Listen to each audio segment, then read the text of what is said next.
This video will immediately resolve those infuriating website inspect element image corrupt issues you're facing on Windows.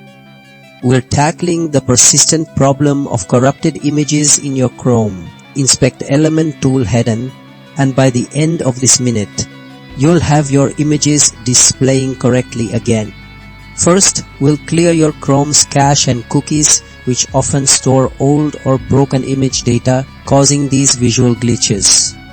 If that doesn't clear the error, the issue usually stems deeper in system permissions or outdated configurations, which brings us to method 2, resetting your Chrome browser settings to their default state, wiping out any rogue configurations that might be interfering. Next, we ensure both Chrome and your Windows operating system are fully updated, as outdated software is a common culprit for rendering bugs, and this step often brings the fix.